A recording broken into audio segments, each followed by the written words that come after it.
MD Nazir Bharti जी, हम जानना चाहेंगे अमरोहा से एक मुस्लिम सांसद हैं जिनको रामवीर सिंह बिदोड़े ने कुछ अपशब्द कहे हैं।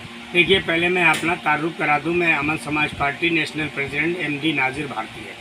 देखिए, जो बिदोड़ी साहब ने अपशब्द भाषा का प्रयोग किया वो बड़ा निंदनीय है। जितनी उसकी निंदा की जाए कम है। निंदा क्या, इनके खिलाफ कानूनी कार्रवाई होनी चाहिए। बताइए, पार्लियामेंट एक ऐसा हमारा संविधान का, इंसाफ का मंदिर है जहाँ हर समस्या का समाधान होता है और संविधान के तरीके से होता है। वहाँ इस तरीके की भाषा का प्रयोग क्या उचित है? बीजेपी के प्रधानमंत्री नहीं कहूँ, बीजेपी के प्रधानमंत्री को जवाब देना पड़ेगा नरेंद्र मोदी को कि इस तरीके का भाषा प्रयोग उन्होंने किससे पूछ के किया है। देखिए, ये पार्लियामेंट का न्यू उद्घाटन और न्यू सत्र था। पहला सत्र में इस तरीके की भाषा का प्रयोग करना एक ऐतिहासिक है, उसमें दर्ज करना ये एक निंदनीय है और ये पूरी दुनिया देख रही है, पूरा वर्ल्ड देख रहा है। देखिए, इस तरीके की भाषा का प्रयोग नहीं करना चाहिए। ये भाषा इतनी गलत थी, मैं आपको शब्दों में भी नहीं बता सकता।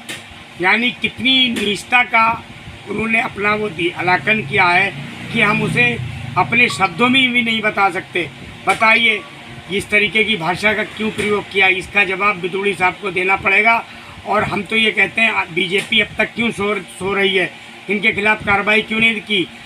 लोकसभा अध्यक्ष खाली चेतावनी दे के छोड़ देते हैं। उन्हें तो इसे बर्खास्त कर देना चाहिए, पार्लियामेंट से निकाल देना चाहिए। एक बात बताइए, राघव चड्ढा का क्या कसूर था? उन्होंने अपशब्द भाषा का प्रयोग नहीं किया, उन्हें कैसे सस्पेंड किया? संजय सिंह का क्या कसूर था? उन्हें क्यों सस्पेंड किया?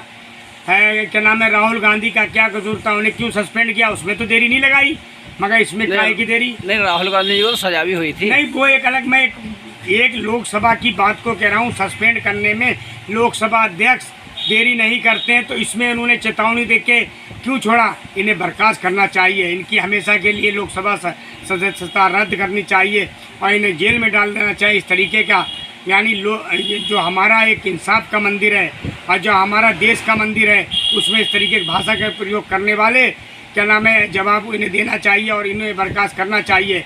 ये भविष्य में बहुत एक ऐसी घटना है जिसे हम शब्दों में बयान नहीं कर सकते। बड़ा गलत हुआ है, इस तरीके का वाक्य होना नहीं चाहिए। बिदोड़ी साहब, एक बात बताइए, सब नरेंद्र मोदी साहब जो इनकी सरकार है, जो हिंदू मुस्लिम के बीच होती है, उसी का नतीजा है। और सबसे बड़ी बात, एक दुखद बात, बीजेपी के बाकी सांसद हंस रहे थे। भाई, किस पे हंस रहे हो तुम? ये कौन सी भाषा का प्रयोग हो रहा है? तुमने उसी टाइम विरोध करना था, तुम हंस के दिखा रहे हो। इसका मतलब तुम सब मिले हुए हो, एक आरएसएस की मिली हुई एक आप साजिश अपना रहे हो, उसी के तहत आप चल रहे हो।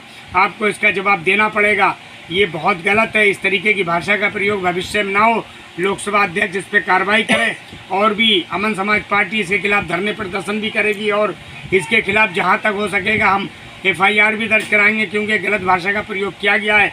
इसके खिलाफ हम चैन से नहीं बैठेंगे, क्योंकि इस तरीके की भाषा का प्रयोग दोबारा ना हो। इसलिए हमें जो कदम उठाए पड़ेंगे उठाएंगे। क्या लगता है, जो सांसद जी हैं अमरोहा से, वो बहुजन समाज पार्टी से हैं, इसलिए उनको अपशब्द कहे गए या वो मुस्लिम है इसलिए कहे गए? देखिए, वो मुस्लिम है इसलिए कहे गए। दूसरा ये है कि वो जो MP साहब हैं, उनका एक हमने उसमें अखबार में इंटरव्यू पढ़ा। उन्होंने कहा, मुझे रात भर नींद नहीं आई। बिल्कुल नहीं आई होगी आपको रात भर नींद, क्योंकि इस तरीके का शब्द का प्रयोग खाली एक MP पे नहीं किया। ये भारत के जो है ना 18% मुसलमान है, सब पे मुसलमानों पे किया इन्होंने, किसी एक पे बार नहीं किया इन्होंने सबको टारगेट बना के बार किया। इसलिए इनके खिलाफ कानूनी कार्रवाई बनती है और उनके खिलाफ कानूनी कार्रवाई की जाएगी।